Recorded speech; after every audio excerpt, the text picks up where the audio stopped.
আজ চলে গেছিলাম দক্ষিণ কলকাতার ঠাকুরিয়ায় রবীন্দ্র সরোবর লেকে।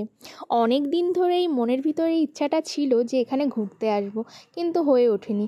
আসলে কিছু কিছু মানুষের জীবনে এমন একজন থাকে যে তার ছোট্ট ছোট্ট ইচ্ছাগুলোকে পূরণ করে। তো ফার্স্টেই আমরা টোটোতে বসে গেছিলাম স্টেশনে নেমে। তো তারপরে একটা প্রবলেমে পড়ে গেছিলাম।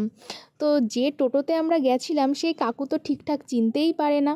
তো আমাদের অন্য একটা লেকের সামনে নিয়ে চলে গেছিলো। সেখান থেকে আমরা আবার ব্যাক করে উনি এখানে ওখানে শুনে আলটিমেটলি আমাদেরকে ফাইনালি নিয়ে গেছিলো লেকটার সামনেই। মানে লেকটার সামনে ঠিক নিয়ে যায়নি, একটু দূরে নামিয়ে দিয়েছিল, সেখান থেকে একটু হেঁটে সামনেই, মানে স্টেশন থেকে বেশি দূর নয়। তো আমাদের একটু আগেই নামিয়ে দিয়েছিল, তারপরে আমরা হেঁটে হেঁটে যাচ্ছিলাম। তো হেঁটে হেঁটে গিয়ে একটা মেন রোড একটু ক্রস করে, তো একটু হেঁটে সামনেই হচ্ছে লেক। ঠাকুরিয়া স্টেশন থেকে কিন্তু খুবই কাছে, কিন্তু আমাদেরকে অনেকটা ঘুরতে হয়েছে, খুবই সমস্যায় পড়ে গেছিলাম সেদিন। তো এই যে গেটের সামনে আমরা চলে এসেছি। আর এখানে কিন্তু বোতল বলো প্লাস্টিক বলো কিছুই অ্যালাউ নেই ভিতরে, সব কিছু বাইরেই রেখে তোমাদেরকে যেতে হবে। তোমরা চাইলে এখানে এসে ঘুরে যেতে পারো। আমার তো গিয়ে ভীষণই ভালো লেগেছিল। তো আমরা ভিতরের দিকে ঢুকে গেছি। এবার আমরা আসলে লেকটা এতটাই বড় যে পুরোটা শেষ করতে পারিনি দেখে। তো দেখো লেকের ভিতরে চলে এসেছি। আর এই দিকটা দেখেছো, এই দিকটাও একটা লেক ছিল। আর এর মানে পুরোটাই পদ্ম গাছে ভরা ছিল। কিছুদিন পরেই হয়তো ফুল ফুটবে, কিন্তু তখন শুধু গাছগুলোই দেখা যাচ্ছিল। কিন্তু চারিদিকের পরিবেশটা এতই সুন্দর ছিল যে আমার খুবই ভালো লেগেছে।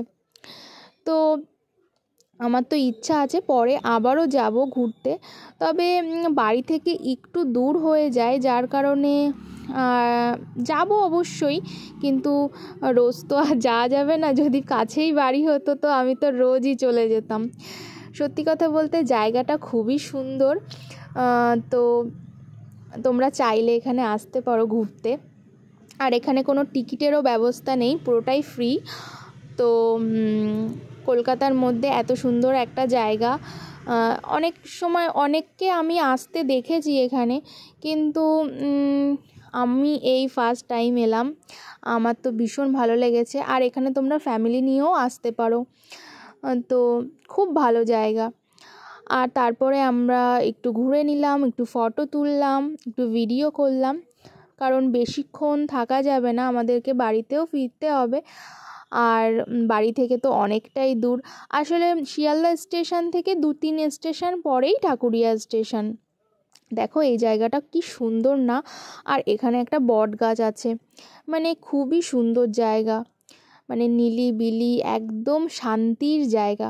আমার তো ভীষণ ভালো লেগেছে লেকটা। আর এইগুলো তো লেকের পাশে, এগুলো তোমরা নিশ্চয়ই চিনতে পেরেছো, অনেকেই এখানে আসে ফটো তোলে। তো আমার ভীষণ ভালো লেগেছে, তোমরা চাইলে ঘুরে যেতে পারো।